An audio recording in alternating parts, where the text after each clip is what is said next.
For centuries, a vast web of trade routes stitched together east and west, carrying not just goods, but ideas, religions, and technologies across thousands of kilometers. Along these routes, caravans of camels marched slowly across deserts and steppe, each animal loaded with precious cargo, silk, spices, gemstones, paper, and secret formulas for making them. To the merchants who braved these roads, the journey was not just business. It was a test of endurance, courage, and negotiation, where a single deal could change a family's fate. Silk, delicate yet incredibly strong, became the most famous symbol of this network. In the West, it was so prized that rulers tried to regulate who could wear it. In the Chinese courts, where silk production began, the methods of raising silkworms and weaving shimmering fabric were guarded more closely than military secrets. Legend tells of a princess who smuggled silkworm eggs out of China hidden in her hair accessories,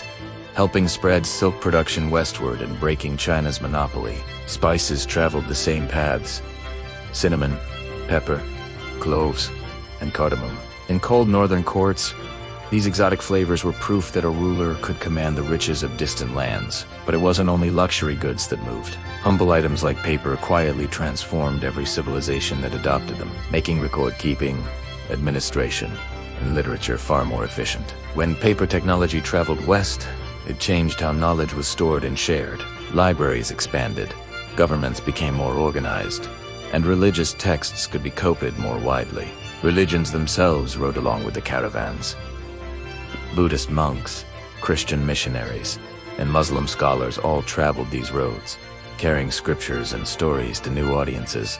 In bustling caravanserais, weary travelers shared food, news, and beliefs. A merchant might hear a new religious teaching over dinner and carry that story to the next city. Cities along the routes became cosmopolitan hubs. In these markets, you could hear many languages at once, see different styles of clothing, and smell unfamiliar foods cooking in the streets. Some of these cities grew rich by taxing trade and providing services. Their wealth depended less on fields and more on the flow of merchants through their gates. Caravan leaders often doubled as diplomats. They negotiated passage with local rulers, paid bribes or tolls, and sometimes served as unofficial messengers between distant courts. Security was never guaranteed. Bandits, storms, and political conflicts could wipe out an entire caravan, turning months of investment into a single night of disaster. To reduce these merchants formed partnerships, sharing profits and losses. These early financial arrangements were the ancestors of later banking and investment practices. Information became a commodity as valuable as gold. Knowing which route was safe, which port was open, or which city faced famine could determine whether a journey ended in profit or ruin. In some eras, powerful empires deliberately protected the routes. Stable governments meant safer roads, predictable taxes, and flourishing trade that enriched both rulers and merchants. At other times, wars and collapsing kingdoms shattered the network. When borderlands turned into battlefields, trade diverted, slowed, or stopped altogether, starving cities of income. Technologies traveled just as quietly as ideas. Techniques for metalworking, glassmaking, and shipbuilding spread gradually, carried by artisans and merchants seeking better opportunities. Even musical instruments and styles of art moved along the roads, blending into new forms. A motif born in one culture might appear centuries later carved into stone thousands of kilometers away. Travelers also carried medical knowledge, herbal remedies, surgical techniques, and theories about the body mixed and evolved as physicians learned from foreign traditions. In the same way, disease traveled as well. Crowded caravans and ports allowed plagues to leap between populations, turning trade routes into deadly pathways during epidemics. Despite the dangers, the rewards were immense. A single successful journey could finance the construction of houses, religious buildings, or patronage of artists and scholars. Rulers understood this and sometimes competed fiercely to attract merchants. They offered tax breaks, built caravanserais, and promised protection to gain a share of the profits. Some merchants became cultural translators.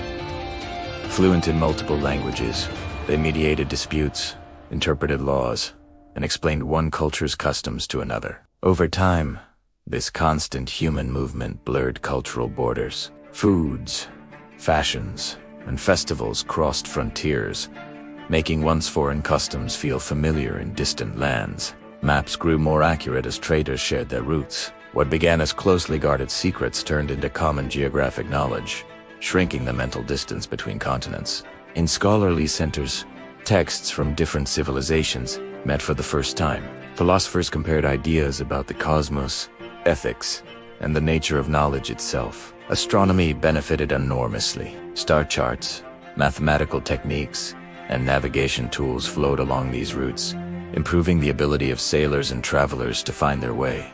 Trade also reshaped local economies. Farmers near major roads switched from subsistence crops to goods favored by merchants, tying their livelihoods to distant markets. When demand shifted or routes moved, these communities felt the impact. Prosperity could vanish quickly if caravans stopped coming, leaving half-built houses and unfinished dreams. Religious architecture along the roads reflects this diversity. Shrines, temples, churches, and mosques often stood surprisingly close, testifying 2 centuries of tolerant, pragmatic coexistence.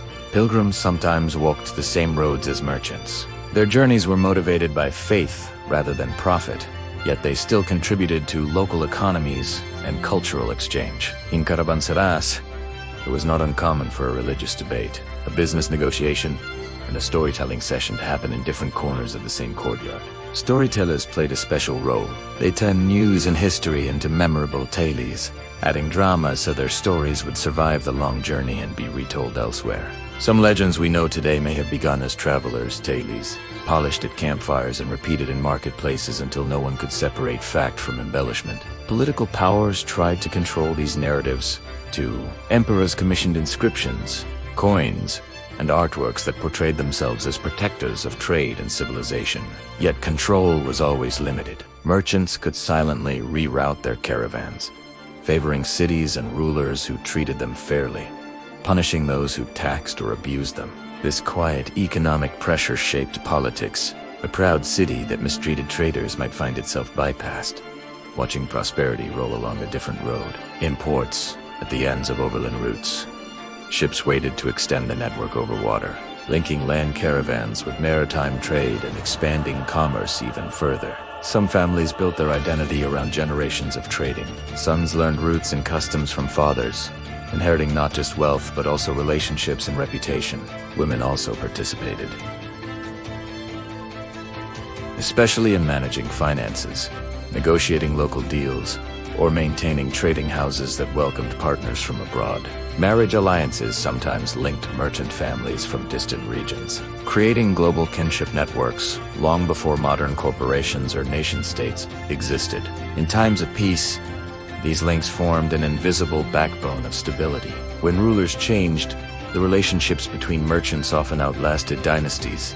In times of crisis, those same networks could help communities survive, providing access to food, credit, and information when local supplies failed. The roads themselves bore physical traces of centuries of movement. Worn paths, ruins of caravans arise, and forgotten way stations half swallowed by sand and vegetation. Archaeologists now uncovered these remains, piecing together daily life along the routes from broken pottery, coins, and handwritten notes lost centuries ago. Some discovered letters show merchants worrying about everyday problems: late shipments, sick animals, rising taxes even. As they navigated epic distances, those human details remind us that behind the grand narrative of trade and empire were individuals trying to support families, fulfill contracts, and stay alive. The network was never static. New paths opened, old ones declined, and shifting political borders constantly redrew the map of how goods and people moved.